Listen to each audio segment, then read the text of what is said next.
ನಮಸ್ಕಾರ. ಅಖಂಡ ಜ್ಯೋತಿಷ್ಯ ವಿಶೇಷ ಕಾರ್ಯಕ್ರಮಕ್ಕೆ ಸ್ವಾಗತ. ನಾನು ಸುನಿಧಿ ಮಂಜುನಾಥ್. ಇವತ್ತಿನ ಕಾರ್ಯಕ್ರಮದಲ್ಲಿ ದೈವಾಪರಾಧ ದೋಷ ಅಂದರೆ ಏನು ಅನ್ನೋದ್ರ ಬಗ್ಗೆ ತಿಳಿತಾ ಹೋಗೋಣ. ಹಾಗೆ ದೇವರ ಪೂಜೆಯನ್ನು ನಾವೆಲ್ಲರೂ ಕೂಡ ಮಾಡ್ತೀವಿ, ಆದರೆ ದೇವರ ಪೂಜೆಯಲ್ಲಿ ನಾವು ಕೆಲವೊಂದಿಷ್ಟು ತಪ್ಪುಗಳನ್ನು ಮಾಡ್ತೀವಿ. ಹಾಗಾಗಿ ಯಾವ ತಪ್ಪುಗಳನ್ನು ನಾವು ಮಾಡಬಾರ್ದು, ಹಾಗೆ ನಾವು ಎಷ್ಟೇ ಪೂಜೆ ಮಾಡಿದ್ರೂ ಕೂಡ ಅಲ್ಲಿ ಪೂಜಾ ಫಲಗಳು ನಿಷ್ಫಲವಾಗ್ತವೆ. ಹಾಗಾಗಿ ಇದು ಯಾವ ಕಾರಣಕ್ಕಾಗತ್ತೆ ಅನ್ನೋದ್ರ ಬಗ್ಗೆ ಇವತ್ತಿನ ಕಾರ್ಯಕ್ರಮದಲ್ಲಿ ತಿಳಿತಾ ಹೋಗೋಣ. ಹಾಗೆ ಈ ದಿನದ ವಿಶೇಷತೆ ಬಗ್ಗೆ ಕೂಡ ಮಾತಾಡ್ತಾ ಹೋಗೋಣ. ಇದೆಲ್ಲದರ ಬಗ್ಗೆ ತಿಳಿಸ್ಕೊಡೋದಕ್ಕೆ ಇವತ್ತು ನಮ್ಮ ಜೊತೆ ಇದ್ದಾರೆ ಡಾಕ್ಟರ್ YSK ಆಚಾರ್ಯ ಗುರುಗಳು, ಖ್ಯಾತ ಜ್ಯೋತಿಷರು ಮತ್ತು ಕಾಮಾಖ್ಯ ಪ್ರತ್ಯಂಗಿರ ಉಪಾಸಕರು. ಅವರನ್ನ ಕಾರ್ಯಕ್ರಮಕ್ಕೆ ಸ್ವಾಗತಿಸೋಣ. ಸ್ವಾಗತ ಗುರುಗಳೇ. ನಮಸ್ಕಾರ. ಓಂ ಅಸ್ಮದ್ ಗುರುಭ್ಯೋ ನಮಃ, ಅಸ್ಮತ್ ಪರಮಗುರುಭ್ಯೋ ನಮಃ, ಅಸ್ಮತ್ ಸರ್ವಗುರುಭ್ಯೋ ನಮಃ. ಹ್ರೀಂ ಭುವನೇಶಿ ಮಹಾಮಾಯೆ ಸೂರ್ಯಮಂಡಲರೂಪಿಣಿ ನಮಾಮಿ ವರದಂ ಶುಭಂ ಕಾಮಾಖ್ಯಾರೂಪಿಣಿ ಶಿವೆ. ಐಂ ಹ್ರೀಂ ಶ್ರೀಂ ಶ್ರೀಮಾತ್ರೇ ಲಲಿತಾಂಬಿಕಾಯೈ ನಮಃ. ಶ್ರೀ ವಿಷ್ಣುರೂಪಾಯ ನಮಃ ಶಂಕರಾಯ. ಗುರುಗಳೇ, ಈ ದಿನದ ವಿಶೇಷತೆ ತಿಳಿಸಿದ ಕಾರ್ಯಕ್ರಮ ಆರಂಭಿಸಬಹುದಾ? ಓಂ ಪ್ರಣಮ್ಯ ಶಿರಸಾ ದೇವಂ ಸ್ವಯಂಭೋ ಪರಮೇಶ್ವರಂ ಏಕಂ ಸರ್ವಗತಂ ದೇವಂ ಸರ್ವದೇವಮಯಂ ವಿಭುಂ ರುದ್ರವರ್ಮ ಪ್ರವಕ್ಷ್ಯಾಮಿ ಅಂಗಪ್ರಾಣಸ್ಯ ರಕ್ಷಯೇ ಅಹೋರಾತ್ರಮಿದಂ ದೇವಂ ರಕ್ಷಾರ್ಥಂ ತ್ರಾಹಿ ಮಾಂ ಪುರ. ನಮೋ ಮಹದ್ಭ್ಯೋ ನಮೋ ಋಷಭ್ಯೋ ನಮೋ ಗುರುಭ್ಯೋ ನಮಃ. ಸಮಸ್ತ ವೀಕ್ಷಕರಿಗೂ, ದೇಶದ ಬೆನ್ನೆಲುಬಾದ ಪ್ರತಿಯೊಬ್ಬ ರೈತರಿಗೂ, ದೇಶವನ್ನು ಕಾಯ್ತಾ ಇರತಕ್ಕಂಥ ಎಲ್ಲ ಸೇವಾನಿರತರಾದಂತಹ ಸೈನಿಕರಿಗೂ, ದೇಶಕ್ಕೆ ತಮ್ಮದೇ ಆದಂಥ ಕೊಡುಗೆಯನ್ನು ಕೊಡ್ತಾ ಇರತಕ್ಕಂಥ ಎಲ್ಲ ಚಾಲಕ ಸಾರಥಿಗಳಿಗೂ ನನ್ನ ಆರಾಧ್ಯ ಮಾತೆಯಾದ ಮಾ ಕಾಮಾಖ್ಯ ಪ್ರತ್ಯಂಗಿರ ದೇವಿಯು ಸಂಪೂರ್ಣವಾಗಿರ್ತಕ್ಕಂಥ ಅನುಗ್ರಹವನ್ನು ದಯಪಾಲಿಸಿ ನಿಮ್ಮೆಲ್ಲರ ಬದುಕಿಗೆ ನಿಮ್ಮ ಸಂಕಲ್ಪಿತ ಕಾರ್ಯಾದಿಗಳನ್ನು ನೆರವೇರಿಸಲಿ ಅಂತೇಳಿ ಆ ಜಗದಂಬೆಯಲ್ಲಿ ಅನನ್ಯವಾಗಿ ಪ್ರಾರ್ಥಿಸಿ ಅವಳ ಅಡಿದಾವರಗಳಿಗೆ ವಂದಿಸಿ, ಇವತ್ತಿನ ದಿನವನ್ನು ನೋಡಿದಾಗ ಪ್ರಾಭುನಾಮ ಸಂವತ್ಸರೇ ದಕ್ಷಿಣಾಯನೆ, ಇನ್ನು ಗ್ರೀಷ್ಮ ಋತುವಿನ ಆಷಾಢ ಮಾಸ ಇರತಕ್ಕಂಥದ್ದು, ಶುಕ್ಲ ಪಕ್ಷದ ತ್ರಯೋದಶಿ ಸೋಮವಾರ, ಇನ್ನು ಮಖಾ ನಕ್ಷತ್ರಯುಕ್ತವಾಗಿ ಬಂದಿರತಕ್ಕಂಥದ್ದು. ಏನಪ್ಪ ಅಂದರೆ ಇನ್ನೇನು ಬುಧವಾರ ನಮಗೆ ವಿಶೇಷವಾಗಿ ಗುರುಪೂರ್ಣಿಮೆ ಇರತಕ್ಕಂಥದ್ದು. ಈ ಒಂದು ಆಷಾಢ ಮಾಸದಲ್ಲಿ ಅಮ್ಮನವರಿಗೆ ಎಷ್ಟು ಪ್ರಾಮುಖ್ಯತೆಯನ್ನು ಕೊಡ್ತೀವೋ ಹಾಗೆ ಪರಮೇಶ್ವರನಿಗೂ ಕೂಡ ಅಷ್ಟೇ ಪ್ರಾಮುಖ್ಯತೆ ಇರತಕ್ಕಂಥದ್ದಾಗಿರುತ್ತೆ. ವಾಗರ್ತ ಇವ ಸಂಪೃಕ್ತೋ ವಾಗರ್ತ ಪ್ರತಿಪತ್ತೆಯೇ ಜಗದಪಿತರಂ ಒಂದೇ ಪಾರ್ವತಿ ಪರಮೇಶ್ವರಂ ಅಂತೇಳಿ ಜಗತ್ತಿನ ಎಲ್ಲ ಈ ಒಂದು ಸೃಷ್ಟಿಯ ಉಗಮಕ್ಕೆ ಆದಿ ದಂಪತಿಗಳಾಗಿರ್ತಕ್ಕಂಥವ್ರು, ಮಾತಾಪಿತರಾಗಿರ್ತಕ್ಕಂಥವ್ರು ಪಾರ್ವತಿ ಪರಮೇಶ್ವರರು. ಹಾಗಾಗಿ ಆ ಪಾರ್ವತಿ ಪರಮೇಶ್ವರರ ವಿಶೇಷವಾಗಿರ್ತಕ್ಕಂಥ ದಿನಗಳು ಅಂತಕ್ಕಂಥದ್ದು ಬರುತ್ತೆ. ನಾವು ಲಕ್ಷ್ಮಿಯನ್ನು, ದುರ್ಗೆಯನ್ನು, ಚಾಮುಂಡಿಯನ್ನು, ಚೌಡಿಯನ್ನು, ಮೂಕಾಂಬಿಕೆಯನ್ನು, ಹೀಗೆ ಅಮ್ಮನವರನ್ನು ವಿಶೇಷವಾಗಿ ನಾವು ಶುಕ್ರವಾರ, ಮಂಗಳವಾರ ಆರಾಧನೆ ಮಾಡ್ತಕ್ಕಂಥ ಪದ್ಧತಿ ನಮಗೆ ಸರ್ವೇ ಸಾಮಾನ್ಯವಾಗಿ ತಿಳಿದಿರತಕ್ಕಂಥದ್ದು. ಇನ್ನು ಸೋಮವಾರ ಅಂದ ತಕ್ಷಣ ನಾವು ಪರಮೇಶ್ವರನಿಗೆ ಅತ್ಯಂತ ಪ್ರೀತಿಪಾತ್ರವಾಗಿದೆ, ಇಲ್ಲ ಶಿವಕೇಶವರಿಗೂ ಅತ್ಯಂತ ಪ್ರೀತಿಪಾತ್ರವಾಗಿರ್ತಕ್ಕಂಥದ್ದು ಸೋಮವಾರ. ಸೋಮವಾರ ಯಾರು ಮಹಾವಿಷ್ಣುವಿನ ಆರಾಧನೆಯನ್ನು ಯಥೇಚ್ಛಿನ ರೀತಿಯಲ್ಲಿ ಮಾಡ್ತಾರೋ, ಮಮದ್ವೇಷಿ ಶಿವಪ್ರಿಯ ಶಿವಪ್ರಿಯೋ ಮಮದ್ವೇಷಿ ಅಂತೇಳಿ ಕೃಷ್ಣ ಭಗವದ್ಗೀತೆಯಲ್ಲಿ ಹೇಳಿದ ಹಾಗೆ, ಯಾರು ದೇವತೆಗಳಲ್ಲಿ ಭಿನ್ನಗಳಿಲ್ಲ, ಶಿವಕೇಶವರಿಬ್ಬರು ಒಂದೇ. ಅದಕ್ಕೆ ನಮಃಶಂಕರಾಯ ಅಂತ ನಾವು ಕರಿತೀವಿ. ನಮಃ ಅಂದರೆ ಪ್ರಾರ್ಥನೆ ಮಾಡಿಸ್ಕೊಳ್ತಕ್ಕಂಥವನು ಅಂತ. ಹಾಗಾಗಿ ಇವತ್ತಿನ ತ್ರಯೋದಶಿ ಪ್ರದೋಷ ಕಾಲ ಇರತಕ್ಕಂಥದ್ದು. ಸಾಂಬಶಿವನ ಈಗ ರುದ್ರಾಭಿಷೇಕವನ್ನು ಮಾಡಬೇಕಾದ್ರೆ ನಾವು ಶ್ರೀ ಸೂಕ್ತ, ಪುರುಷ ಸೂಕ್ತ, ದುರ್ಗಾ ಸೂಕ್ತ ಎಲ್ಲ ಸೂಕ್ತಗಳನ್ನು ಹೇಳ್ತೀವಿ.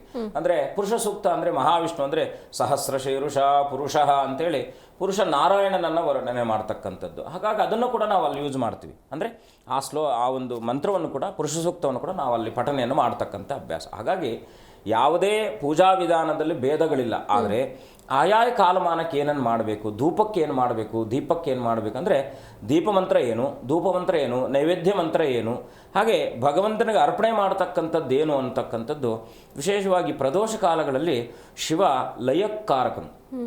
ಲಯ ಅಂದರೆ ವಿಲೀನ ಆಗ್ತಕ್ಕಂಥದ್ದು, ನಶಿಸುವಂಥದ್ದು ಅಂತ. ಅಂದರೆ ಎಲ್ಲವೂ ಐಕ್ಯವಾಗ್ತಕ್ಕಂಥದ್ದು. ಒಂದು ಬಾವಿಯಲ್ಲಿ ಎಷ್ಟು ಬಾವಿ ತುಂಬೋ ತನಕ ಎಷ್ಟು ಹಾಕಿದ್ರೂ ಅದು ತುಂಬ್ತಾ ಇರತಕ್ಕಂಥದ್ದು. ಹಾಗೆ ನಾವು ಮಾಡ್ತಕ್ಕಂಥ ಪ್ರತಿಯೊಂದು ಕರ್ಮವೂ ಕೂಡ ಆ ಜೀವನದುದ್ದಕ್ಕೂ ಕೂಡ ನಮಗೆ ಅಷ್ಟು ಸಮಸ್ಯೆಗಳನ್ನು ತಂದೊಡ್ತಾ ಇರ್ತಕ್ಕಂಥದ್ದಾಗುತ್ತೆ. ಅಂತಹ ಸಂದರ್ಭಗಳಲ್ಲಿ ವಿಶೇಷವಾಗಿ ಒಂದು ಸಣ್ಣ ಎಲ್ಲರೂ ಕೂಡ, ಯಾಕೆಂದರೆ ಪ್ರತಿನಿತ್ಯವೂ ಕೂಡ ಪರಮೇಶ್ವರನ ಓಂ ನಮಃ ಶಿವಾಯ ಅಂದರೆ ಅದಕ್ಕಿಂತ ಮಿಗಿಲಾದ ಮಂತ್ರ ಜಗತ್ತಿನಲ್ಲಿಲ್ಲ. ಓಂ ನಮೋ ನಾರಾಯಣಾಯ ಅಂದರೆ ಅದಕ್ಕಿಂತ ಮಿಗಿಲಾದ ದುಮ್ ದುರ್ಗಾ ಏನು ಅದಕ್ಕಿಂತ ಅಂದರೆ ಮಂತ್ರ ಅಂತಕ್ಕಂಥದ್ದು ನಮ್ಮ ಮನಸ್ಸನ್ನು, ದೇಹವನ್ನು, ಹಾಗೆ ನಮ್ಮ ಶ್ರದ್ಧೆಯನ್ನು ಕೂಡ ಅದು ವಿಲೀನ ಮಾಡತಕ್ಕಂಥದ್ದಾಗುತ್ತೆ. ಹಾಗಾಗಿ ಏನಪ್ಪ ಅಂದರೆ ಕರ್ಪೂರ ಗೌರಂ ಕರುಣಾವತಾರಂ ಸಂಸಾರಸಾರಂ ಭುಜಗೇಂದ್ರಹಾರಂ ಸದಾ ವಸಂತಂ ಹೃದಯಾರವಿಂದೆ ಅಂತೇಳಿ ಪರಮೇಶ್ವರನನ್ನು ಪ್ರಾರ್ಥನೆ ಮಾಡ್ಕೊಳ್ತಕ್ಕಂಥದ್ದು. ಈಗ ಯೂಟ್ಯೂಬಲ್ಲೆಲ್ಲ ಆ ಮಂತ್ರ ಸಿಗ್ತಕ್ಕಂಥದ್ದಾಗುತ್ತೆ. ಆದರೆ ಆ ಮಂತ್ರದಲ್ಲಿರ್ತಕ್ಕಂಥ ತಾತ್ಪರ್ಯತೆ ಏನು ಅಂದರೆ ಕರ್ಪೂರ ಗೌರಂ ಕರುಣಾವತಾರಂ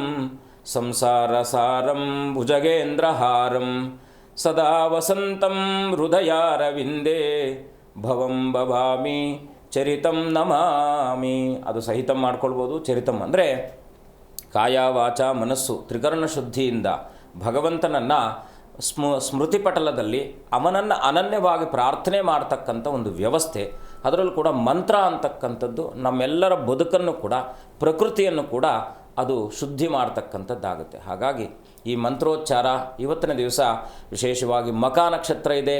ಯಾರಿಗೆಲ್ಲ ಮನಸ್ಸಿನ ಮೇಲೆ ಜಿಜ್ಞಾಸೆ ಬಂದಿದೆ, ಜಿಗುಪ್ಸೆ ಬಂದುಬಿಟ್ಟಿದೆ, ಅಪ್ಪ ಏನೋ ನಮಗೆ ಬದುಕೇ ಸರಿ ಇಲ್ಲ, ಬದುಕನ್ನು ಯಾಕೋ ತುಂಬ ದುಸ್ತರವಾಗಿ ಬದುಕ್ತಾ ಇದ್ದೀವಿ ಅಂತಕ್ಕಂಥವ್ರು ಇವತ್ತಿನ ದಿವಸ ಶಿವನ ಸನ್ನಿಧಾನಕ್ಕೆ ಹೋಗಿ ಪ್ರಶಾಂತವಾಗಿ ಶಾಂತವಾಗಿ ಕೂತ್ಕೊಳ್ಳಿ, ಅನನ್ಯವಾಗಿ ದೇವರ ದರ್ಶನ ಮಾಡಿ, ದೇವರನ್ನು ಪ್ರಾರ್ಥನೆ ಮಾಡಿ, ಅನುಕೂಲ ಇದ್ದಂಥವ್ರು ಅಭಿಷೇಕಾದಿಗಳನ್ನು ಮಾಡಿಸಿ. ಯಾವುದೂ ನಿಮ್ಮ ಕೈಯಲ್ಲಿ ಮಾಡಲಿಕ್ಕೆ ಸಾಧ್ಯನೇ ಇಲ್ಲ ಅಂದರೆ ಕಬ್ಬಿನ ಹಾಲನ್ನು ಅಥವಾ ಸಕ್ಕರೆಯನ್ನು ತಗೊಂಡೋಗಿ ದೇವರಿಗೆ, ಆ ಪರಮೇಶ್ವರನಿಗೆ ಅರ್ಪಣೆ ಮಾಡಿ ಅನನ್ಯವಾಗಿ ಪ್ರಾರ್ಥನೆ ಮಾಡಿ, ಅರ್ಧಾಕಾರದಲ್ಲಿ ಪ್ರದಕ್ಷಿಣೆಯನ್ನು ಮಾಡಿ ಅನನ್ಯವಾಗಿ. ಏಕೆಂದರೆ ನಾವೀಗ ಏನಾಗಿದೆ, ದೇವಸ್ಥಾನಗಳಂದರೆ ಎಲ್ಲ ದೇವಸ್ಥಾನದಲ್ಲಿ ಎಲ್ಲ ದೇವರುಗಳನ್ನು ಇಟ್ಬಿಟ್ಟಿದ್ವಿ. ಹೌದು, ಪ್ರದಕ್ಷಿಣೆ ಮಾಡಬೇಕಾದ್ರೆ ಅದು ಸ್ವಲ್ಪ ಏನೋ ಎಲ್ಲ ದೇವರುಗಳು ಪ್ರದಕ್ಷಿಣೆ ಮಾಡ್ತಕ್ಕ. ಹಾಗಾಗಿ ಶಿವನಿಗೆ ಅರ್ಧಾಕಾರದ ಪ್ರದಕ್ಷಿಣೆ ಮಾಡಬೇಕಾಗಿರತಕ್ಕಂಥದ್ದು. ಅನುಕೂಲ ಇದ್ದಂಥವರು ಅರ್ಧಾಕಾರದಲ್ಲಿ ಪ್ರದಕ್ಷಿಣೆ ಮಾಡಿ ಶುಭವಾಗಿ. ಮೂಕಾಂಬಿಕಾ ಅಂತ ಹೇಳಿ ಅವರು ಕಾಲರ್ ಇದ್ದಾರೆ. ಮೂಕಾಂಬಿಕಾ ಅವರು ಯಾರ ಬಗ್ಗೆ ಕೇಳಬೇಕಾಗಿತ್ತು? ಕರೆ ಕಟ್ಟಾಗಿದೆ. ರೇಖಾ ಅಂತ ಹೇಳಿ ಮತ್ತೊಬ್ರು ಕಾಲರ್ ಇದ್ದಾರೆ. ರೇಖಾ ಅವರೇ ಯಾರ ಬಗ್ಗೆ ಕೇಳಬೇಕಾಗಿತ್ತು? ನನ್ನ ಬಗ್ಗೆನೇ ಕೇಳಬೇಕಾಯ್ತು ಮೇಡಮ್. ಸರಿ, 1 ರಿಂದ 30 ಒಂದು ಸಂಖ್ಯೆಯನ್ನು ಆಯ್ಕೆ ಮಾಡಿ. 10 ಗುರುಗಳಿದ್ದಾರೆ, ಮಾತನಾಡಿ. ನಮಸ್ಕಾರ. ನಮಸ್ಕಾರ ತಾಯಿ, ಹೇಗಿದ್ದೀರಾ? ಚೆನ್ನಾಗಿದ್ದೀನಿ ಅಮ್ಮ. ಏನು ಮಾಡ್ತೀರಾ ನೀವು? ಏನು ಇಲ್ಲ, ಮನೇಲೇ ಇದ್ದೀನಿ. ನಮ್ಮ ಮನೆಯವರಿಲ್ಲ. ಮಗ ನನ್ನ ನೋಡ್ಕಂತ ಇಲ್ಲ. ಕೋರ್ಟ್ಗೆ ಹಾಕಿದೀವಿ. ಕೋರ್ಟ್ ವ್ಯವಹಾರ 4 ದಿನ ನಡೀತೈತೆ, ಅದು ಮುಂದಕ್ಕೆ ಹೋಗಂಗೆ ಇಲ್ಲ. ಏನಾಗುತ್ತೆ ಗುರುಜಿ? ಅಮ್ಮ, ಏನು ಚಿಂತೆ ಮಾಡುವ ಅಗತ್ಯ ಇಲ್ಲ. ಯಾಕೆಂದರೆ ನೋಡಿ, ಈ ಜಗತ್ತಿನಲ್ಲಿ ಕೆಲವು ನಾವು ಘಟನೆಗಳನ್ನು ಮನಸ್ಸಿನಲ್ಲಿ ಅರಗಿಸ್ಕೊಳ್ಳಿಕ್ಕೂ ಸಾಧ್ಯ ಆಗದೇ ಇರತಕ್ಕಂಥದ್ದಾಗಿರುತ್ತೆ. ಮಾತಾಪಿತರನ್ನು ದಯಮಾಡಿ ಯಾರೂ ಕೂಡ ಅವರನ್ನು ನೋಯಿಸುವಂಥ ಕೆಲಸ ಮಾಡಬೇಡಿ. ನೀವು ಮಾಡಿದರೆ ನಿಮಗೆ ಇನ್ನು 7 ಜನ್ಮಗಳು ನೀವು ಯಾವುದೇ ಕಾರಣಕ್ಕೂ ನೀವು ಅದರಿಂದ ತಪ್ಪಿಸ್ಕೊಳ್ಳಿಕ್ಕೆ ಸಾಧ್ಯ ಆಗದೇ ಇರತಕ್ಕಂಥದ್ದು. ಜಗತ್ತಿಗೆ ಕರ್ಕೊಂಡು ಬಂದು ಬಿಟ್ಟಿರ್ತಕ್ಕಂಥವ್ರು ಮಾತಾಪಿತರು. ಆದರೆ ನಿಮ್ಮ ಪ್ರಶ್ನೆಗೆ ಅನುಸಾರವಾಗಿ ಸ್ವಲ್ಪ ಏನೋ ಇದರಲ್ಲಿ ಗೊಂದಲಗಳಿದೆ ಅಂತಕ್ಕಂಥದ್ದು ತೋರಿಸ್ತಾ ಇದೆಯಮ್ಮ. ಒಂದು ಕೆಲಸ ಮಾಡಿ, ಇರಲಿ ಅಮ್ಮ, ಒಂದು ಕೆಲಸ ಮಾಡಿ, ನಿಮ್ಮ ಪ್ರಾರ್ಥನೆ ನಿರಂತರವಾಗಿರಲಿ, ನಿಮ್ಮ ಸಂಕಲ್ಪ ಸಿದ್ಧಿಸಲಿ ಅಂತೇಳಿ ಪ್ರಾರ್ಥಿಸ್ತೇನೆ. ಪ್ರತಿ ಶನಿವಾರ ಅರಳಿ ಮರದ ಕೆಳಗಡೆ ಕೂತು ನಿಮ್ಮ ಪ್ರಾರ್ಥನೆ ಸಾಯಂಕಾಲ 6 ಗಂಟೆಯಿಂದ 7 ಗಂಟೆ ಈ ಸಮಯದಲ್ಲಿ ಅರಳಿ ಮರದ ಕೆಳಗಡೆ ಶನಿವಾರದ ದಿವಸ 21 ಶನಿವಾರಗಳ ಕಾಲ ಅರಳಿ ಮರದ ಕೆಳಗಡೆ ಕೂತು ನಿಮ್ಮ ಪ್ರಾರ್ಥನೆಯನ್ನು ಮಾಡಿ 11 ಪ್ರದಕ್ಷಿಣೆಯನ್ನು ಮಾಡಿ. ಸೂರ್ಯಾಸ್ತ ನಂತರದಲ್ಲಿ ಮಾಡಬಾರ್ದು, ಸೂರ್ಯಾಸ್ತದ ಸಮಯದಲ್ಲಿ ಮಾಡಿ. ಸಹಜವಾಗಿ 5:45 6 ಗಂಟೆ 6:15 ಒಳಗಡೆ ಮಾಡ್ಕೊಳ್ಳಿ, ಖಂಡಿತ ಒಳ್ಳೆಯದಾಗುತ್ತೆ. ಶುಭವಾಗಲಿಮ್ಮ. ಧನ್ಯವಾದಗಳು ಕರೆ ಮಾಡಿದ್ದಕ್ಕೆ. ಗುರುಗಳೇ, ಹಾಗಾದರೆ ದೈವಾಪರಾಧ ದೋಷ ಅಂದರೆ ಏನು ಗುರುಗಳೇ? ಅಪರಾಧ ಸಹಸ್ರಾಣಿ ಕ್ರಿಯಂತೆ ಅಹರ್ನಿಶಂ ಮಯ ದಾಸೋಹಂ ಇತಿಮಾಂ ಮತ್ವ ಕ್ಷಮಸ್ವ ಪರಮೇಶ್ವರಿ ಅಥವಾ ಪರಮೇಶ್ವರ ಅಂತ ಕರಿತೀವಿ. ಅಂದರೆ ಅಪರಾಧಗಳು ಅಂತಕ್ಕಂಥದ್ದು ಸಾಕಷ್ಟು ನಿತ್ಯ ನಿರಂತರ ಅಪರಾಧಗಳಿರ್ತಕ್ಕಂಥದ್ದಿದೆ. ಭಗವಂತನಿಗೆ ನಾವು ಅಂದರೆ ದೈವಾಪರಾಧ ಅಂದರೆ ಏನು? ನಾವು ದೈವವನ್ನು ಪ್ರಕೃತಿ ಮಡಲಲ್ಲಿ ಕಾಣ್ತೀವಿ. ಹೌದು. ಒಂದು ಗಿಡವನ್ನು ಕೂಡ ನಾವು ದೇವತಾ ಪೂಜನೀಯವಾಗಿರ್ತಕ್ಕಂಥ ಸ್ಥಾನದಲ್ಲಿಟ್ಟು ಪೂಜೆ ಮಾಡತಕ್ಕಂಥ ಒಂದು ಸಂಸ್ಕೃತಿ ನಮ್ಮದು. ಹಾಗಾಗಿ ದೈವ ಅಂತಕ್ಕಂಥವನು ಎಲ್ಲೋ ಇದ್ದವನಲ್ಲ, ನಮ್ಮಲ್ಲೇ ಇರುವವನು. ಸೊ ಹಾಗಾಗಿ ಆ ದೈವಾಪರಾಧ ಅಂತಕ್ಕಂಥದ್ದು ನಾವು ಏನಪ್ಪ ಅಂದರೆ ಶ್ರದ್ಧೆ ಅಂತಕ್ಕಂಥದ್ದು ಇಲ್ಲಿ ಬಹಳ ಮುಖ್ಯವಾಗಿ ಇರತಕ್ಕಂಥ ಒಂದು ಅಂಶ. ಯಾವ ಪೂಜೆಯಲ್ಲಾಗಲಿ ಯಾವುದೇ ಸಿಸ್ಟಮಲ್ಲಿ ನೀವು ಅಶ್ರದ್ಧೆಯನ್ನು ತೋರಿಸಿದಾಗ ಅದು ಫಲ ನಿಷ್ಫಲ ಆಗುತ್ತೆ. ಹಾಗಾಗಿ ಈ ದೈವಾಪರಾಧಗಳು ಅಂತಕ್ಕಂಥದ್ದು ಬಹಳ ಮುಖ್ಯವಾಗಿ ಮೊದಲನೇದಾಗಿ ಮಾತಾಪಿತರ ನಿಂದನೆ, ಗುರು ನಿಂದನೆ, ಭಕ್ತಿ ನಿಂದನೆ, ಈ ನಿಂದನೆ ಅಂತಕ್ಕಂಥದ್ದಿದೆ ಅಲ್ವಾ, ಇದು ಮೊದಲನೇ ಅಪರಾಧ. ನಾವು ಎಷ್ಟೇ ಪೂಜೆ ಮಾಡಿ ನಮಗೆ ಫಲಿತಾಂಶ ಸಿಗ್ತಾ ಇಲ್ಲ ಅಂದಾದಾಗ ಇನ್ನೊಬ್ಬರನ್ನ ನಿಂದನೆ ಮಾಡ್ತಾ ಇರ್ತೀವಿ. ಅಂದ್ರೆ ಅದೇನಾಗುತ್ತೆ, ಒಂದು ತಡೆಗೋಡೆಯಾಗಿ ನಿಂತ್ಕೊಂಡಿರ್ತಕ್ಕಂಥದ್ದಾಗಿರುತ್ತೆ. ದೈವ ಅಂದ್ರೆ ಶಕ್ತಿಯ ಸ್ವರೂಪ, ದೈವ ಅಂದ್ರೆ ಭಕ್ತಿಯ ಸ್ವರೂಪ, ದೈವ ಅಂದ್ರೆ ತೇಜಸ್ಸಿನ ಸ್ವರೂಪ, ಬೆಳಕು ಅಂತಕ್ಕಂಥದ್ದು. ಹಾಗಾಗಿ ಆ ಬೆಳಕನ್ನ ನಾವು ಒಂದು ಮಿರರಲ್ಲಿ ಸೂರ್ಯನಿಗೆ ಇಟ್ಟಾಗ ಏನಾಗುತ್ತೆ, ಆ ಮಿರರಿಂದ ಇನ್ನೊಂದು ಸೂರ್ಯನ ಕಿರಣಗಳು ಉತ್ಪತ್ತಿ ಆಗ್ತಕ್ಕಂಥದ್ದಾಗುತ್ತೆ ಅಲ್ವಾ. ಹಾಗೆ ಆಕರ್ಷಿಸುವ ಶಕ್ತಿ ಇದ್ದಾಗ ಅದನ್ನ ತಡೆಯುವಂಥ ಶಕ್ತಿ ಒಂದಿರ್ತಕ್ಕಂಥದ್ದಾಗತ್ತೆ. ಅಂದ್ರೆ ಆ ಒಂದು ನಾವೇನು ನಮ್ಮ ಬದುಕು ಎಷ್ಟಿದೆ, ನಾವೀಗ ಫಾರ್ ಎಕ್ಸಾಂಪಲ್ ಒಂದು 22 ಸೆಂಟಿಮೀಟರ್ 23 ಸೆಂಟಿಮೀಟರ್ ನಮ್ಮ ದೇಹ ಇರತಕ್ಕಂಥದ್ದಾಗುತ್ತೆ. ಈ ಇಡೀ ಬ್ರಹ್ಮಾಂಡವನ್ನ ನಾವು ಆಲೋಚನೆ ಮಾಡಿದಾಗ ಯಥಾ ಪಿಂಡೆ ತಥಾ ಬ್ರಹ್ಮಾಂಡೆ ಅಂತ ಕರಿತೀವಿ. ದೇವರು ನಮಗೆ ಬುದ್ಧಿಯನ್ನ ಕೊಟ್ಟಿದ್ದಾನೆ, ಅಂದ್ರೆ ಜ್ಞಾನವನ್ನ ಕೊಟ್ಟಿದ್ದಾನೆ. ಬುದ್ಧಿಯುಕ್ತವಾಗಿ ಜ್ಞಾನ ಅಂತಕ್ಕಂಥದ್ದು. ಮೊದಲನೇದಾಗಿ ಮಾತಾಪಿತರ ನಿಂದನೆ, ಗುರು ನಿಂದನೆ ಯಾವುದೇ ಕಾರಣಕ್ಕೂ ಮಾಡಬಾರ್ದು. ಇದು ಮೊದಲನೇ ಅಪರಾಧ. ದೇವರು ನೀವು ಪೂಜೆ ಮಾಡದೇ ಇರಿ, ನೀವು ಮಾಡುವಂತ ಕೆಲಸದಲ್ಲೇ ದೇವರನ್ನ ಕಾಣಿ. ಆದರೆ ದೈವಾಪರಾಧ ಅಂದ್ರೆ ಏನು, ನಾವು ಅವರನ್ನ ನಿಂದನೆ ಮಾಡ್ತಕ್ಕಂಥದ್ದು. ಮತ್ತೆ ದೇವರಿಗೂ ಪೂಜೆ ಮಾಡಿಬಿಟ್ಟು ಎಕ್ಸ್ಪೆಕ್ಟೇಷನ್ ಮಾಡ್ತಕ್ಕಂಥದ್ದು. ಇಲ್ಲ ನಾನು ಪೂಜೆ ಮಾಡ, ಯಾವುದೇ ಕಾರಣಕ್ಕೂ ಕೂಡ ಈ ಜಗತ್ತಿನಲ್ಲಿ ಕಲಿಯುಗದಲ್ಲಿ ನಾವು ಮಾಡುವಂಥ ಪೂಜೆಯಲ್ಲಿ ಶ್ರದ್ಧೆ ಇಲ್ಲದೆ ಇದ್ದರೆ ನೀವು ಕೇವಲ ತೋರ್ಪಡಿಕೆಗೆ ಆಡಂಬರಕ್ಕೆ ಮಾತ್ರ ಸೀಮಿತವಾಗುತ್ತೆ ಹೊರತು, ಯಾರೇ ಬಂದು ಕರ್ತ ಕಾರ್ಯಂಚೈವ, ನಾವು ಮಾಡುವಂಥವರು ಕೂಡ ಅಲ್ಲಿ ಶ್ರದ್ಧೆಯಿಂದ ಮಾಡಬೇಕಾಗಿರ್ತಕ್ಕಂಥದ್ದು ಒಂದು ಪೂಜಾ ವಿಧಾನ. ಅದಕ್ಕೆ ನಾವು ಸರಿಯಾದ ಮಾರ್ಗದಲ್ಲಿ ಹೋಗ್ಲಿಲ್ಲ ಅಂದಾಗ ತೊಂದರೆ ಆಗ್ತಕ್ಕಂಥದ್ದು. ಗುರುಗಳೇ, ಪ್ರಭಾವತಿ ಅಂತ ಹೇಳಿ ಒಬ್ರು ಕಾಲರ್ ಇದ್ದಾರೆ. ಪ್ರಭಾವತಿ ಅವರು ಯಾರ ಬಗ್ಗೆ ಕೇಳಬೇಕಾಗಿತ್ತು? ಮಕ್ಕಳ ಬಗ್ಗೆ ಕೇಳ್ಬೇಕಿಲ್ಲ. ಸರಿ, 1 ರಿಂದ 30 ಒಂದು ಸಂಖ್ಯೆಯನ್ನು ಆಯ್ಕೆ ಮಾಡಿ. 29. ಗುರುಗಳಿದ್ದಾರೆ, ಮಾತನಾಡಿ. ನಮಸ್ಕಾರ ತಾಯಿ, ಹೇಗಿದ್ದೀರಾ? ಅಮ್ಮ ಹೇಗಿದ್ದೀರಾ? ಏನ್ ನಿಮ್ಮ ಪ್ರಾರ್ಥನೆ? ಮಕ್ಕಳಿಗೆ ಮನೆ ಕಟ್ಟಿಲ್ಲ, ಮಕ್ಕಳಿಗೆ ಮದುವೆ ಆಗಿಲ್ಲ.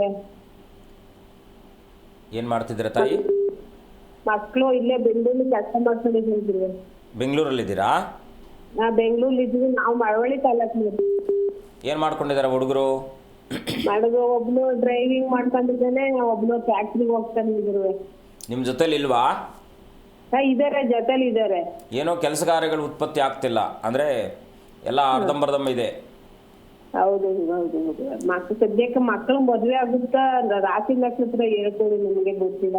ಅಮ್ಮ ಈಗ ಒಂದು ಕೆಲಸ ಮಾಡಿ, ನೀವು ವೈಯಕ್ತಿಕವಾಗಿ ನಮ್ಮನ್ನು ನೀವು ಕಾಂಟ್ಯಾಕ್ಟ್ ಮಾಡಿ, ಅದೆಲ್ಲ ಡೀಟೇಲ್ಸ್ ಕೊಡ್ತೀನಿ. ಮೊದಲನೇದಾಗಿ ನಿಮ್ಮ ಪ್ರಶ್ನೆಗೆ ಆನ್ಸರ್ ಮಾಡ್ತೀನಿ.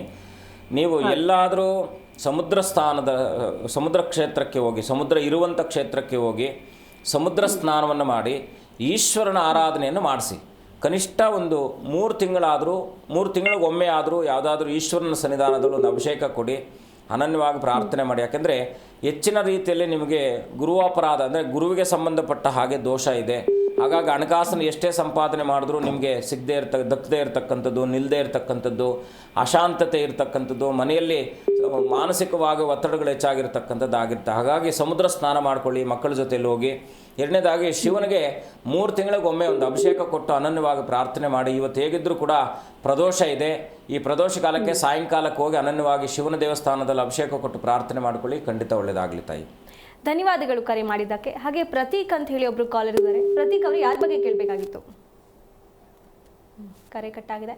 ಗುರುಗಳೇ, ಹಾಗಾದರೆ ಈಗ ದೇವರ ಪೂಜೆ ಬಗ್ಗೆ ಮಾತಾಡ್ತಾ ಇದ್ವಿ. ದೇವರ ಪೂಜೆ ಮಾಡುವಾಗ ಯಾವ ತಪ್ಪುಗಳನ್ನು ಮಾಡಬಾರದು ಅಂತ ಗುರುಗಳು? ಮೊದಲನೇದಾಗಿ ಈಗ ತಪ್ಪುಗಳು ಅಶುದ್ಧತೆ ಅಂತಕ್ಕಂಥದ್ದು. ಶುದ್ಧತೆ ಇಲ್ಲದೆ ಮಾಡುವಂಥ ಪೂಜೆ ಏನಂದರೆ, ದೇವ್ರ ಮನೆ ಇರುತ್ತೆ, ದೇವ್ರ ಮನೆ ಕೆಳಗಡೆ ಒಂದು ಇದು ಮಾಡ್ಕೊಂಡಿರ್ತಾರೆ, ಎಲ್ಲ ಅದ್ರ ಕೆಳಗಡೆ ಇಟ್ಬಿಟ್ಟಿರ್ತಾರೆ. ಅಂದರೆ ಅಲ್ಲಿ ಜಿರಳೆಗಳು ಸೇರ್ಕೊಂಡಿರೋದು ಅಶುದ್ಧತೆ. ದೇವರಿಗೆ ಬೇಕಾಗಿರತಕ್ಕಂಥದ್ದು ಕಾಯ, ವಾಚ, ಮನಸ್ಸು, ಈ 3 ತ್ರಿಕರಣ ಶುದ್ಧಿ ಅಂತ ಕರಿತೀವಿ. ಅದು ಆ ಪ್ರಾಂತ್ಯವಾರದಲ್ಲೂ ಕೂಡ ಶುದ್ಧತೆ ಇಲ್ಲದೆ ಇದ್ದಾಗ, ಮನೆ ದೇವರ ಮನೆ ಇರುತ್ತೆ, ಎಲ್ಲ ಕೆಳಗಡೆ ತುರುಕಿಟ್ಬಿಟ್ಟಿರ್ತಾರೆ, ಬತ್ತಿ ಅದು ಇದೆಲ್ಲ ಎಣ್ಣೆ ಎಲ್ಲ ಹಾಗೆ ಇಟ್ಕೊಂಡು ಒಂದು ಕಡ್ಡಿ ಹಚ್ಬಿಟ್ಟು ಬಂದ್ಬಿಡ್ತಕ್ಕದಿಲ್ಲ. ಯಾವುದೇ ಕಾರಣಕ್ಕೂ ಪ್ರತಿನಿತ್ಯವೂ ಕೂಡ ಒಂದು ಶುದ್ಧವಾಗಿರ್ತಕ್ಕಂಥ ಬಟ್ಟೆಯನ್ನು ತಗೊಂಡು ಅದನ್ನು ಪೂರ್ಣವಾಗಿ ಶುದ್ಧತೆ ಮಾಡ್ತಕ್ಕಂಥ ಶುದ್ಧತೆಯನ್ನು ಕಾಪಾಡ್ಕೊಳ್ಬೇಕು.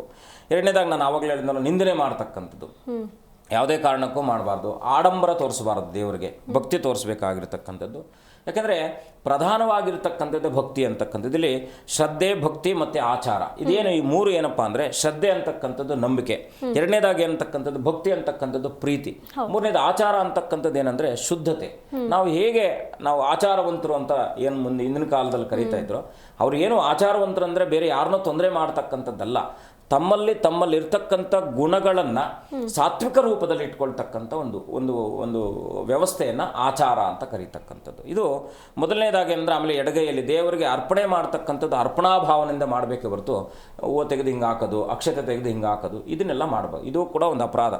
10 ಅಪರಾಧಗಳನ್ನು ನಾನು ಲಿಸ್ಟ್ ಮಾಡಿದ್ದೀನಿ. ಏನು 10 ಅಪರಾಧಗಳಂದರೆ, ಮೊದಲನೇದಾಗಿ ಅಶುದ್ಧತೆಯಿಂದ ಇರತಕ್ಕಂಥದ್ದು, ಎರಡನೇದಾಗಿ ದೇಹ ಮತ್ತು ಮನಸ್ಸನ್ನು ಅಶುದ್ಧತೆಯಿಂದ ಇಟ್ಕೊಳ್ಳೋದು, ಅಂದರೆ ಮೊದಲನೇದಾಗಿ ಜಾಗವನ್ನು ಅಶುದ್ಧವಾಗಿ ಇಟ್ಕೊಳ್ಳೋದು, ಎರಡನೇದಾಗಿ ಮನಸ್ಸು ಇಲ್ಲಿ ಪೂಜೆ ಮಾಡೋದು, ಯಾರನ್ನೂ ಬೈಕೊಳ್ತಾ ಇರೋದು, ಫೋನ್ ಮಾತನಾಡ್ತಕ್ಕಂಥದ್ದು, ಇದೆಲ್ಲ ಕೂಡ ಎರಡನೇದು. ಮೂರನೇದು ಏನಪ್ಪ ಅಂದರೆ ಗಡಿಬಿಡಿಯಾಗಿ ಮಾಡೋದು, ಏನೋ ಲೇಟ್ ಆಗೋಯ್ತು, ಅದಾಯ್ತು ಇದಾಯಿತು ಅಂತ ಗಡಿಬಿಡಿ ಮಾಡಬಾರ್ದು. ಮತ್ತು ಇನ್ನೊಂದಾಗಿ ಎಡಗೈಯಿಂದ ಏನೋ ಕೂಡ ಅರ್ಪಣೆ ಮಾಡ್ತಕ್ಕಂಥದ್ದು ಕೂಡ ಸರಿಯಲ್ಲ. ಬೆನ್ನು ತೋರಿಸ್ಕೊಂಡು ಪೂಜೆ ಮಾಡ್ತಕ್ಕಂಥದ್ದು. ಹೀಗೆ ಪ್ರದಕ್ಷಿಣೆ ಮಾಡಬೇಕಾದ್ರೆ, ಯಾಕಂದರೆ ಹೊರಗಡೆ ಬಂದು, ಯಾಕಂದರೆ ಮನೆಯ ಒಳಗಡೆ ನೀವೇನಾದರೂ ಪ್ರದಕ್ಷಿಣೆ ಹಾಕಬೇಕಂದ್ರೆ ಅದು ಒಂದು ಮಂತ್ರ ಇದೆ, ಅಪರಾಧ ಸಹಸ್ರಾಣಿ ನೀವು ಕಾಯೇನ ವಾಚ ಮನಸೇಂದ್ರಿಯವ ಅಂತೇಳಿ ಆ ಒಂದು ಕ್ಷಮಾಪಣೆಯನ್ನು ಕೋರುವಂಥ ಸಲುವಾಗಿ ಮಾತ್ರ ನಾವು ಒಂದು ಪ್ರದಕ್ಷಿಣೆಯನ್ನು ಮಾಡ್ತಕ್ಕಂಥದ್ದು. ನೀವು ಕರ್ಪೂರನ್ನು ಬೆಳಗಬೇಕಾದ್ರೆ ಸುತ್ತು ಪ್ರದಕ್ಷಿಣೆ ಮಾಡಬಾರ್ದು. ಕೆಲವರು ಏನಂದರೆ ನಾವು ಅಂದರೆ ಅಷ್ಟದಿಕ್ಪಾಲಕ್ರಮ, ಅದು ಹೊರಗಡೆ ಬನ್ನಿ, ದೇವರ ಮನೆಯಿಂದ ಹೊರಗಡೆ ಬಂದು ನೀವು ಅದನ್ನು ಪರಿಕ್ರಮ ಮಾಡ್ತಕ್ಕಂಥದ್ದು ಒಳ್ಳೆಯದು. ಮತ್ತು ಆರ್ಡ್ರ್ ಮಾಡ್ತಕ್ಕಂಥದ್ದು, ನೀನು ನನಗಿದು ಮಾಡಿಕೊಡ್ಲೇಬೇಕು ಅಂತ ದೇವ್ರ ಹತ್ರ, ಇಲ್ಲಪ್ಪ ನನಗಿದು ಏನಾದರೂ ಆಗಲಿ ಇದು ಮಾಡಲೇಬೇಕು, ಇಲ್ಲ ನಾವು ಯಾಕಂದರೆ ದೇವರನ್ನು ತಂದೆ ತಾಯಿಗಳಾಗಿ ಸ್ವೀಕರಿಸ್ತೀವಿ, ನಮ್ಗೆ ಅಷ್ಟು ಅಧಿಕಾರ ಇದೆ ಇಲ್ಲ ಅಂತಲ್ಲ, ಅದನ್ನು ಶ್ರದ್ಧೆಯಿಂದ ಭಕ್ತಿಯಿಂದ ಕೇಳ್ತಕ್ಕಂಥ ಒಂದು ವ್ಯವಸ್ಥೆನ ಮಾಡ್ಕೊಳ್ಳಿ. ಮತ್ತು ಪ್ರಸಾದವನ್ನು ತಿರಸ್ಕರಿಸ್ತಕ್ಕಂಥದ್ದು, ದೇವರ ಮುಂದೆ ಪ್ರಸಾದ ಇಟ್ಬಿಟ್ಟು ಹಾಗೆ ಬಿಟ್ಟುಬಿಡೋದು. ಯಾಕೆಂದರೆ ಯಾವುದೇ ಕಾರಣಕ್ಕೂ ಕೂಡ ದೇವರ ಮುಂದೆ 1.5 ತಾಸಿಗಿಂತ ಮಿಗಿಲಾದ ಪ್ರಸಾದ ಇದ್ದರೆ ಅದು ಪ್ರಸಾದವಾಗಲ್ಲ. ಯಾಕಂದರೆ ನಾವು ದೇವರಿಗೆ ಅರ್ಪಣೆ ಮಾಡಿದ ನಂತರದಲ್ಲಿ ಅದನ್ನು ತಕ್ಷಣದಲ್ಲೇ ಸ್ವೀಕಾರವನ್ನು ಮಾಡಬೇಕು. ಹಣ್ಣು ಹಂಪಲಗಳನ್ನು ದೇವರ ಮುಂದೆ ಇಟ್ಟು 3 ದಿವಸ 4 ದಿವಸ ಆದರೂ ಕೊಳಿಸೋದು, ಅದು ಹಂಗೆ ಅಲ್ಲೇ ಕೊಳ್ತೋಗೋ ರೀತಿಯಲ್ಲಿ ಇಡ್ತಕ್ಕಂಥದ್ದು, ಇದೆಲ್ಲ ಕೂಡ ಏನಂದರೆ ಪ್ರಕೃತಿಯನ್ನು ಎಷ್ಟು ಕಲ್ಮಶ ಮಾಡ್ತಿರೋ ನಾವು, ಯಾಕೆಂದರೆ ಪ್ರಕೃತಿಯನ್ನು ದೈವ ಸ್ವರೂಪ ಅಂತ ನಾನು ಆಗಲೇ ಹೇಳಿದ್ದೇನೆ. ಹಾಗಾಗಿ ಆ ಪ್ರಕೃತಿಯಲ್ಲಿ ನಾವು ಶುದ್ಧತೆಯನ್ನು ಕಾಪಾಡಿಕೊಳ್ತಕ್ಕಂಥ ಮೊದಲನೇ ವ್ಯವಸ್ಥೆಯನ್ನು ಮಾನಸಿಕವಾಗಿ ನೀವು ಸದೃಢತೆಯನ್ನು ಮಾಡಿಕೊಂಡಾಗ ಅದು ಅನುಕೂಲ ಆಗ್ತಕ್ಕಂಥದ್ದಾಗಿರುತ್ತೆ. ಮತ್ತು ಎರಡನೇದಾಗಿ ಎಲ್ಲ ದೇವಸ್ಥಾನಕ್ಕೆ ಹೋಗಿ ಅಷ್ಟು ಏನೋ ಅವ್ರಿಗೆ ಇದ್ದಂಥವ್ರು ಒಂದಷ್ಟು ದಾನ ಧರ್ಮಾದಿಗಳನ್ನು ಮಾಡ್ತಾರೆ, ಹೊರಗಡೆ ಬಂದು ಹೇಳ್ಕೊಳ್ತಕ್ಕಂಥದ್ದು, ನಾನು ಆ ದೇವಸ್ಥಾನಕ್ಕೆ ಅಷ್ಟು ಕೊಟ್ಟೆ, ಈ ದೇವಸ್ಥಾನ ಅವ್ನು ಕೊಟ್ಟಿರೋದ್ರಿಂದ ನೀವು ಕೊಟ್ಟಿದ್ದೀರಾ, ನಿಮ್ದೆಲ್ಲಿದೆ ಅಲ್ವಾ? ಸೊ ಮುಂದೆ ತಿಳ್ಕೊಳ್ತಾ ಹೋಗೋಣ. ಗುರುಗಳೇ, ವೆಂಕಟೇಶ್ ಅಂತ ಹೇಳಿ ಒಬ್ರು ಕಾಲರ್ ಇದ್ದಾರೆ. ವೆಂಕಟೇಶ್ ಅವರೇ, ಯಾರ ಬಗ್ಗೆ ಕೇಳಬೇಕಾಗಿತ್ತು? ಮಗನ ಬಗ್ಗೆ ಕೇಳಬೇಕಾಗಿತ್ತು ಮೇಡಮ್. ಸರಿ, 1 ರಿಂದ 30 ಒಂದು ಸಂಖ್ಯೆಯನ್ನು ಆಯ್ಕೆ ಮಾಡಿ. 16. ಗುರುಗಳಿದ್ದಾರೆ, ಮಾತನಾಡಿ. ನಮಸ್ಕಾರ, ಹೇಗಿದ್ದೀರಾ? ಚೆನ್ನಾಗಿದ್ದೀವಿ ಸ್ವಾಮಿ. ಏನು ಕೇಳಬೇಕಿತ್ತು ಪ್ರಾರ್ಥನೆ? ಮಗ ಈಗ ಬೆಂಗಳೂರಿಗೆ ಹೋಗಿ ಒಂದು 4 ವರ್ಷ ಆಗಿದೆ. ಫೋನ್ ಮಾಡಿದ್ರು ಫೋನ್ ಎತ್ತಲ್ಲ, ಮನೆಗೂ ಅದಕ್ಕೆ ಅವ್ರ ಬಗ್ಗೆ ಕೇಳಬೇಕು ಸ್ವಾಮಿ. ನಿಮಗೆ ಎಲ್ಲಿದ್ದಾರೆ ಅಂತ ಗೊತ್ತಾ? ಗೊತ್ತು ಇದು ಇರೋದೆಲ್ಲ ಗೊತ್ತು, ಆದ್ರೆ ಮನೆಗೆ ಬರಲ್ಲ, ಫೋನು ಎತ್ತಲ್ಲ, ಮಾತಾಡೋದು ಇಲ್ಲ. ಏನು ಹೆಸರು? ಗೋವಿಂದರಾಜ ಅಂತ. ಮನೆ ದೇವರು ಮಹಾವಿಷ್ಣುನಾ? ಮನೆ ದೇವರು ವೆಂಕಟರಾಮ ಸ್ವಾಮಿ, ತಿರುಪತಿ ವೆಂಕಟರಾಮ ಸ್ವಾಮಿ. ಅದಕ್ಕೆ ಗೋವಿಂದರಾಜು ಅಂತ ಇಟ್ಬಿಟ್ರಿ? ಹೌದು ಸ್ವಾಮಿ. ತಿರುಪತಿಯಲ್ಲಿ ಗೋವಿಂದರಾಜ್ ಎಲ್ಲಿದ್ದಾರೆ? ಎಲ್ಲ ಅವರು ಏನೋ ನಮ್ಮ ತಾತನ ಕಾಲದಿಂದ ಮನೆ ದೇವರು ಅದೇ ನಮ್ದು. ದೇವರ ಹೆಸರಿಡೋದು ತಪ್ಪಲ್ಲ. ಏನಾಗುತ್ತೆ, ಕೆಲವು ಸಂದರ್ಭಗಳಲ್ಲಿ ಅವರ ಜನ್ಮಜಾತಕಕ್ಕೆ ಸಂಬಂಧಪಟ್ಟ ಹಾಗೆ ಆ ದೇವತೆಗಳ ಉಪಾಸನೆಯನ್ನು ಮಾಡಿದಾಗ ಅದು ಕೂಡ ನಮಗೆ ಅನುಕೂಲ ಆಗದೆ ಇರತಕ್ಕಂಥದ್ದು ಇರುತ್ತೆ. ಆಗಲೇ ಚಿಂತೆ ಮಾಡುವ ಅಗತ್ಯ ಇಲ್ಲ. ಒಂದು ಕೆಲಸ ಮಾಡಿ, ಪ್ರತಿ ಮಂಗಳವಾರದ ದಿವಸ ನಿಮ್ಮ ಮಗನನ್ನು ಪ್ರಾರ್ಥನೆ ಮಾಡಿ, ಕಪ್ಪು ಇರುವೆಗಳು ಬರುತ್ತೆ ಗೊತ್ತಾ? ಕಪ್ಪು ಇರುವೆ ಮನೆಗಳೆಲ್ಲ ಓಡಾಡ್ತಾ ಇರುತ್ತಲ್ಲ, ಮನೆ ಎಲ್ಲಿಂದ ಮಾತನಾಡ್ತಾ ಇರುತ್ತಾವು? ನಾವು ಗೋರಿಬೆನ್ನೂರಿಂದ. ಎಲ್ಲ ತೋಟದಲ್ಲೆಲ್ಲ ಕೆಂಪಿರುವೆ, ಎಲ್ಲ ಕೆಂಪಿರುವೆ ಕಚ್ಚುತ್ತೆ, ಕಪ್ಪಿರುವೆ ಕಚ್ಚಲ್ಲ, ಸಾತ್ವಿಕವಾಗಿರುತ್ತೆ.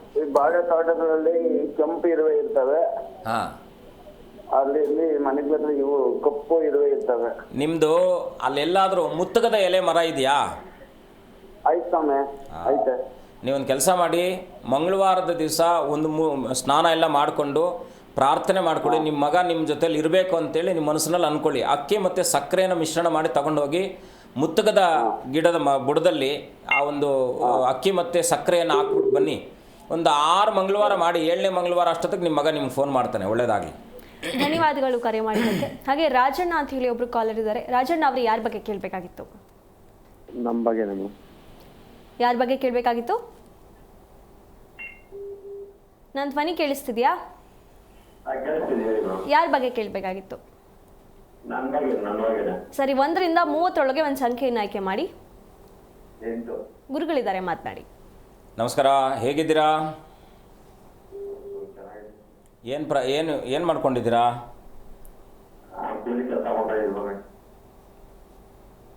ಏನು ಕೇಳಬೇಕಿತ್ತು?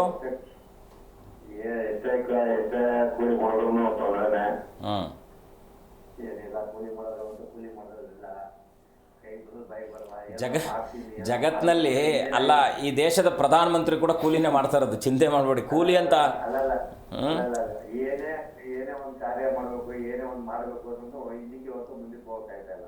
ಎಲ್ಲಿಂದ ಮಾತನಾಡ್ತಾ ಇರೋದು ನೀವು? ಆರ್ನಹಳ್ಳಿ. ಇಲ್ಲಿ ಕನಕಪುರ. ನೀವು ಘಾಟಿ ನಿಮಗೆ ಹತ್ರ ಆಗುತ್ತೆ, ಏನು ತೊಂದರೆ ಇಲ್ಲ. ನಿಮ್ಗೆ ಘಾಟಿ ಸುಬ್ರಹ್ಮಣ್ಯ ಸ್ವಾಮಿ ಸನ್ನಿಧಾನ ಗೊತ್ತಾ? ನೋಡಿ, ಒಂದು 8 ಮಂಗಳವಾರ ಅಂದರೆ ಯಾವುದಾದ್ರೂ ಆಗಲಿ, ತಿಂಗಳಲ್ಲಿ 1 ಮಂಗಳವಾರನ ಘಾಟಿ ಸುಬ್ರಹ್ಮಣ್ಯ ಸ್ವಾಮಿ ಸನ್ನಿಧಾನಕ್ಕೆ ಹೋಗಿ ಬನ್ನಿ. ಈ 8 ಮಂಗಳವಾರ ಅಂದರೆ ಕನಿಷ್ಠ ನಿಮಗೆ ವಾರ ಹೋಗ್ಬೋದು, ತಿಂಗಳಕ್ಕೊಮ್ಮೆ ಹೋಗ್ಬೋದು, 15 ದಿವಸಕ್ಕೊಮ್ಮೆ ಹೋಗ್ಬೋದು. ಖಂಡಿತ ಒಳ್ಳೆಯದಾಗುತ್ತೆ, ಏನು ಚಿಂತೆ ಮಾಡೋ ಅಗತ್ಯವಿಲ್ಲ. ಗುರುವಿನ ದಯೆ ಒಳ್ಳೆಯದಿದೆ, ಬರುವ ದಿನಮಾನಗಳಲ್ಲಿ ಖಂಡಿತ ಒಳ್ಳೆಯದಾಗುತ್ತೆ. ಧನ್ಯವಾದಗಳು ಕರೆ ಮಾಡಿದ್ದಕ್ಕೆ. ಗುರುಗಳೇ, ಈಗ ನಾವು ಪೂಜೆ ಮಾಡ್ತೀವಿ, ಹೌದು, ಆದರೆ ಪೂಜೆಯ ಫಲಗಳೆಲ್ಲವೂ ಕೂಡ ನಿಷ್ಫಲಗಳಾಗ್ತವೆ. ಇದಕ್ಕೆ ಕಾರಣ ಏನು ಗುರುಗಳೇ? ದೇಹೋ ದೇವಾಲಯ ಪ್ರೋಕ್ತೋ ದೀವೋ ದೇವ ಸನಾತನ ಅಂತೇಳಿ ಹೇಳುತ್ತೆ ಶಾಸ್ತ್ರ. ದೇಹವನ್ನು ದೇವಾಲಯಕ್ಕೆ ನಾವು ವರ್ಣನೆ ಮಾಡ್ಕೊಳ್ತೀವಿ. ನಮಗೆ ಸ್ವರ್ಗ ಅನ್ನೋದು ಎಲ್ಲೂ ಇಲ್ಲ, ತಲೆಯಲ್ಲೇ ಇರತಕ್ಕಂಥದ್ದು ಸ್ವರ್ಗ. ಅಂದರೆ ನಾವು ಯಾವ ಆಲೋಚನೆಯನ್ನು ಸರಿಯಾದ ಸದ್ಬುದ್ಧಿಯಿಂದ ಮಾಡ್ತೀವೋ ಅದು ನಮಗೆ ಸ್ವರ್ಗ ಅಂತ ಕರಿತೀವಿ. ಎರಡನೇದಾಗಿ ಏನಪ್ಪ ಅಂದರೆ, ಈ ಒಂದು ಹೊಟ್ಟೆ ಅಂತಕ್ಕಂಥದ್ದು ಭೂಲೋಕ. ಈ ಭೂಲೋಕದಲ್ಲೆಲ್ಲ ಕೂಡ ಆಗ್ತಾ ಇದ್ರೆ ಅದೆಲ್ಲ ಹೋಗ್ತಾನೆ ಇರುತ್ತೆ. ತಲೆಯ ಸ್ವರ್ಗ, ಹೊಟ್ಟೆ ಭೂಲೋಕ. ಇನ್ನು ಎರಡನೇದಾಗಿ ಏನಪ್ಪ ಅಂದರೆ, ಪಾದಗಳು ಅಂತಕ್ಕಂಥದ್ದು ನಮಗೆ ಚತುಷ್ಪಾದ ಅಂತ, ನಾವು 2 ಪಾದಗಳಿರುತ್ತೆ. ಇನ್ನು 2 ಪಾದಗಳು, ಕೈ ಕಾಲು ಕೂಡ ನಮ್ಮ ಪಾದಗಳ ರೀತಿಯಲ್ಲಿ. ಈ ಚತುಷ್ಪಾದಗಳನ್ನು ಪಾತಾಳ ಅಂತ ಕರಿತೀವಿ. ಅಂದರೆ ನಡಿಗೆ ಅಂತಕ್ಕಂಥದ್ದು. ಜಗತ್ತೆಲ್ಲ ಸುತ್ತಲೇಬೇಕು, ನಾವೇನಾದರೂ ಮಾಡಬೇಕಾದ್ರೆ ಸುತ್ತುವಂಥ ವ್ಯವಸ್ಥೆ ಇರ್ತಕ್ಕಂಥದ್ದು. ಹಂಗಂತೇಳಿ ನಾವು ಕೈಗಳು ಹಿಂಗೆ ಇಟ್ಕೊಂಡು ಹೋಗ್ತೀವ? ಇಲ್ಲ, ಕೈಯನ್ನು ಕೂಡ ನಾವು ಅದನ್ನು ಕೂಡ ಸರಾಗವಾಗಿ ಬೀಸ್ತಾ ಹೋಗ್ತಾ. ಅದಕ್ಕೆ ಪಾದ ಅಂತಕ್ಕಂಥದ್ದು ಪಾತಾಳ ಆದರೆ, ಮೊದಲನೇದಾಗಿ ಏನಪ್ಪ ಅಂದರೆ, ನಮ್ಮಲ್ಲಿ ಹರಿಯುವಂತಹ ರಕ್ತ ಏನಿರುತ್ತೋ ಅದನ್ನು ನದಿಗಳು, ಸಮುದ್ರಗಳು. ಹಾಗೆ ದೇವರನ್ನ ಯಥಾ ಪಿಂಡೆ ತಥಾ ಬ್ರಹ್ಮಾಂಡೆ ಅಂತ ಕರಿತೀವಿ. ದೇಹವೇ ಒಂದು ದೇವಾಲಯ. ಇದರಲ್ಲಿ ಇರ್ತಕ್ಕಂಥದ್ದು ಬಹಳ ಮುಖ್ಯವಾಗಿ. ಇಷ್ಟೆಲ್ಲ ಆದಮೇಲೆ ನಾವೇನು ಮಾಡ್ತೀವಿ? ನಾವು ಉಸಿರಾಡ್ತಕ್ಕಂಥದ್ದು ಗಾಳಿ ಇಲ್ಲ ಅಂದರೆ ನಮ್ಮ ಚೇತನಾನೇ ಇಲ್ಲ ಅಂತ. ಅದಕ್ಕೆ ನಾವು ವಾಯುದೇವ ಅಂತ ಕರಿತೀವಿ. ಇನ್ನು ಮನಸ್ಸನ್ನು ಚಂದ್ರನ ಕಾರಕನ ಆಗ್ತಕ್ಕಂಥ ಮನಸ್ಸು ಸರಿಯಾದ ಸದೃಢತೆ ಇಲ್ಲದೆ ಇದ್ದಾಗ, ಅಚಂಚಲತೆ ಉಂಟಾದಾಗ ಯಾವುದನ್ನು ಕೂಡ ನಾವು ಸ್ಥಿರವಾಗಿ ಮಾಡಲಿಕ್ಕೆ ಸಾಧ್ಯ ಆಗದೆ ಇರತಕ್ಕಂಥದ್ದು. ಮತ್ತು ಬಲ, ಮನೋಬಲವನ್ನು ಸೂರ್ಯನಿಗೆ ವರ್ಣನೆಯನ್ನು ಮಾಡ್ತೀವಿ. ಅಂದರೆ ಮನೋಬಲ ಅಂತಕ್ಕಂಥದ್ದು ಒಂದು ತೇಜಸ್ಸು, ಬೆಳಕಿನ ಹಾಗೆ ಇರ್ತಕ್ಕಂಥದ್ದು ಸೂರ್ಯ ಅಂತಕ್ಕಂಥದ್ದು. ನೋಡಿ, ಈಗ ನಾವು ಸ್ವರ್ಗದಿಂದ ಆದಿಯಾಗಿ ಎಲ್ಲವನ್ನು ಕೂಡ ನಮ್ಮ ದೇಹದಲ್ಲಿ ಇಟ್ಕೊಂಡಿರ್ತಕ್ಕಂಥದ್ದಾಗಿದೆ. ಗ್ರಹಗಳಲ್ಲೆಲ್ಲ ಇದಿರುತ್ತೆ. ಏನಂದರೆ, ನಾವು ದೇವರನ್ನು ಶ್ರದ್ಧಾಭಕ್ತಿಯಿಂದ ದೇವರಿಗೆ ಕೃತಜ್ಞರಾಗಿರಬೇಕು. ಪ್ರತಿಯೊಬ್ಬರೂ ಕೂಡ ಈ ಜೀವ ಸಂಕುಲಾದಿಗಳೆಲ್ಲವೂ ಕೂಡ ನಮಗೆ ಅದರದರ ರೀತಿಯಲ್ಲಿ ಕೃತಜ್ಞತೆ ಆಗಿರತಕ್ಕಂಥದ್ದು ಇರುತ್ತೆ. ಆದರೆ ಮನುಷ್ಯ ಮಾತ್ರ ಅಹಂಕಾರವನ್ನು ಇಟ್ಕೊಂಡಿರ್ತಕ್ಕಂಥದ್ದಾಗ್ತಾನೆ. ಬೇರೆದಕ್ಕೆಲ್ಲ ಕೋಪ ಇದೆ, ಆದರೆ ಅದಕ್ಕೆಲ್ಲ ಅಹಂಕಾರ ಇರಲ್ಲ. ಅದೆಲ್ಲ ಏನೋ ಅವ್ನಿಗೇನು ಅಹಂಕಾರ ಅಂತಾರೆ, ಆ ಪ್ರಾಣಿಗೇನು ಅಹಂಕಾರ ಅಂತಾರ, ಹಸುಗೇನು ಅಹಂಕಾರ ಅಂತಾರ? ಇಲ್ಲ, ಅನ್ನಲ್ಲ.